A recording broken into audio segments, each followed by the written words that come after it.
Hello students, आइए देखते हैं टीकाकरण और प्रतिरक्षीकरण के बारे में।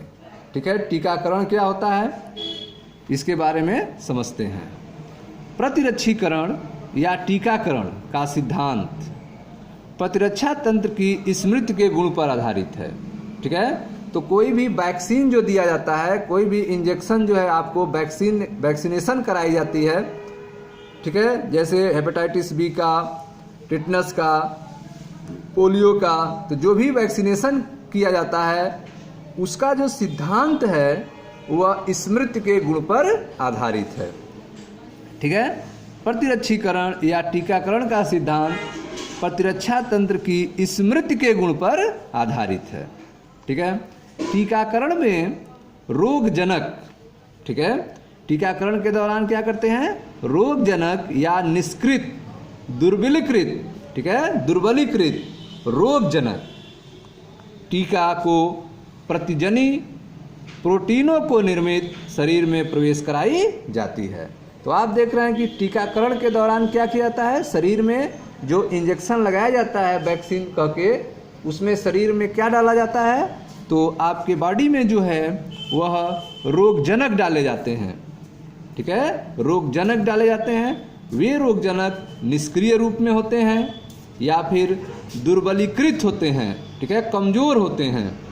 ठीक है, ठीक है, जो प्रतिजन प्रोटीन को निर्मित या फिर वह प्रोटीन हो, प्रतिजन के रूप में वह बना बनाया प्रतिजन होता है जिसको शरीर में डाला जाता है। ठीक है, तो वैक्सीनेशन के माध्यम से, वैक्सीन के माध्यम में से शरीर में रोगजनक को इंटर किया जाता है, जो निष्क्रिय दुर्बलीकृत रोगजनक टीका के रूप में या फिर प्रतिजनी प्रोटीनों को निर्मित शरीर में प्रवेश कराई जाती है। ठीक है, इन प्रतिजनों के विरुद्ध जब यह शरीर में इंटर हो जाते हैं, निष्क्रिय दुर्बलीकृत या फिर प्रतिजन प्रोटीन शरीर में इंटर कर जाते हैं, तो शरीर जो है इन प्रतिजनों के विरुद्ध, ठीक है, इन प्रतिजनों के विरुद्ध शरीर में उत्पन्न प्रतिरक्षियों, ठीक है, तो इनके विरुद्ध क्या बनता है, प्रतिरक्षी बनता है। ठीक है, एंटीजेंस जब शरीर में इंटर कर जाते हैं तो शरीर जो है इनके विरुद्ध एंटीबॉडी बनाता है, प्रतिरक्षी बनाता है। ठीक है, इन प्रतिजनों के विरुद्ध शरीर में उत्पन्न प्रतिरक्षियों वास्तविक संक्रमण के दौरान रोगजनी कारकों को निष्प्रभावी बना देती है। ठीक है, तो जो एंटीजन के विरुद्ध एंटीबॉडी बने रहेगा, प्रतिजन के विरुद्ध प्रतिरक्षी बने रहेंगे, जब कभी भी शरीर में वास्तविक रोगजनक का संक्रमण होगा शरीर में, तो ये जो प्रतिरक्षियां शरीर में तैयार होंगी वह तुरंत एक्टिव हो जाएंगी और टोटल जो है रोग कारकों को समाप्त कर देगी, रोगजनकों को समाप्त कर देंगी। ठीक है, यह वर्क जो है बहुत तेजी से होता है। इन प्रतिजनों के विरुद्ध शरीर में उत्पन्न प्रतिरक्षियां वास्तविक संक्रमण के दौरान रोगजनी कारकों को निष्प्रभावी बना देती है। टीका स्मृति बी और टी कोशिकाएं भी बनाते हैं जो परिवर्ती प्रभावन, ठीक है, होने पर रोगजनक को जल्दी पहचान लेती हैं। ठीक है, तो आप देख रहे हैं कि जो वैक्सीन है, टीका है, वह स्मृति बी, ठीक है, उसकी जो मेमोरी है, स्मृति जो है वह बी और टी कोशिकाएं भी बनाते हैं। ठीक है, उसको बी और टी कोशिकाएं उस मेमोरी को याद कर किए रहती हैं, उस एंटीजन को याद किए रहती हैं कि उसका एंटीबॉडी कैसे बनाना है। यह बी और टी कोशिकाएं उस मेमोरी को याद करती हैं, जो परिवर्ती प्रभावन सब्सिक्वेंट एक्सपोजर होने पर रोगजनक को जल्दी से पहचान लेती हैं और प्रतिरक्षियों की भारी उत्पादन से हमलावर को हरा देती हैं। ठीक है, तो आप देख रहे हैं कि टीका स्मृति बी और टी कोशिकाएं भी बनाते हैं जो परिवर्ती प्रभावन सब्सिक्वेंट एक्सपोजर होने पर, ठीक है, रोगजनक को जल्दी पहचान लेती हैं और प्रतिरक्षियों की भारी उत्पादन से हमलावर को हरा देती हैं।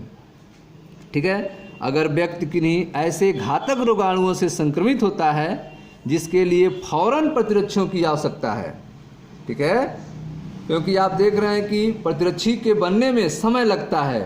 ठीक है, कुछ समय लग जाता है एंटीबॉडीज़ के बनने में। ठीक है, लेकिन अगर व्यक्ति जो है घातक रोगाणु से संक्रमित हो जिसके लिए तुरंत प्रतिरक्षी की आवश्यकता हो, जैसे कि टिटनेस में होता है। टिटनेस में क्या होता है, तुरंत प्रतिरक्षी की ज़रूरत होती है। तो इसके लिए जो है प्रभावकारी निष्पादित प्रतिरक्षियों, ठीक है, प्रभावकारी निष्पादित प्रतिरक्षियों या प्रति आविष एंटीटॉक्सिन, ठीक है, को टीके के रूप में सीधे ही शरीर में डाल दिया जाता है। तो आप देख रहे हैं कि अगर व्यक्ति ऐसे घातक रोगाणुओं से संक्रमित होता है जिसके लिए फौरन प्रतिरक्षियों की आवश्यकता है, जैसे कि टिटनेस में, तो प्रभावकारी निष्पादित प्रतिरक्षियों या फिर प्रति आविष एंटीटॉक्सिन, ठीक है, को टीके के रूप में सीधे ही दिए जाने की जरूरत होती है। ठीक है, एंटीटॉक्सिन्स एक ऐसी निर्मित जिसमें आविष के लिए प्रतिरक्षियाँ होती हैं। ठीक है, तो आप देख रहे हैं कि एंटी जो टॉक्सिन्स होते हैं उनमें आविष के लिए प्रतिरक्षियाँ होती हैं जो तुरंत वर्क करने लगती हैं, इनमें समय की ज़रूरत नहीं होती है। ठीक है, ठीक उसी तरह से सांप के काटे जाने पर, ठीक है, सांप के काटे जाने के मामलों में भी रोगी को जो सुई लगाई जाती है उसमें सर्प जीविस वेनम के विरुद्ध निष्पादित प्रतिरक्षी होते हैं। ठीक है, तो सर्प काटे जाने पे जो इंजेक्शन दी जाती है वह एंटी विष होता है, जो सर्प में विष होता है उसका ठीक उल्टा तैयार किया रहते हैं। ठीक है, उसके विरुद्ध पहले से निष्पादित प्रतिरक्षी तैयार किए रहते हैं और तुरंत पहचानते हैं कि कौन सा सर्प हो सकता है और उसके एंटी, ठीक है, प्रतिरक्षी को इंजेक्शन के रूप में लगा देते हैं, जिससे प्रतिरक्षीकरण जो है निष्क्रिय प्रतिरक्षीकरण कहलाता है। ठीक है, और इस तरह का प्रतिरक्षीकरण क्या कहलाता है, निष्क्रिय प्रतिरक्षीकरण कहलाता है और व्यक्ति जो है बच जाता है। ठीक है, देखें ध्यान से, प्रतिरक्षीकरण अर्थात ह्यूमनाइजेशन क्या है या टीकाकरण का सिद्धांत जो है वह प्रतिरक्षा तंत्र के स्मृति के गुण पर आधारित है। ठीक है, प्रतिरक्षीकरण या टीकाकरण का सिद्धांत प्रतिरक्षा तंत्र के मेमोरी के गुण पर आधारित है, स्मृति के गुण पर आधारित है। टीकाकरण में, टीकाकरण के दौरान क्या करते हैं, टीकाकरण में रोगजनक या निष्क्रित दुर्बलीकृत रोगजनक टीका को प्रतिजनी प्रोटीनों या फिर प्रतिजनी प्रोटीन को निर्मित करके शरीर में प्रवेश कराई जाती हैं। इन प्रतिजनों के विरुद्ध शरीर में उत्पन्न प्रतिरक्षियाँ वास्तविक संक्रमण के दौरान रोगजनी कारकों को निष्प्रभावी बना देती हैं। टीका स्मृति बी और टी कोशिकाएं भी बनाते हैं जो परिवर्ती प्रभावन होने पर रोगजनक को जल्दी पहचान लेती हैं और प्रतिरक्षियों की भारी उत्पादन, ठीक है, से हमलावर को हरा देती हैं।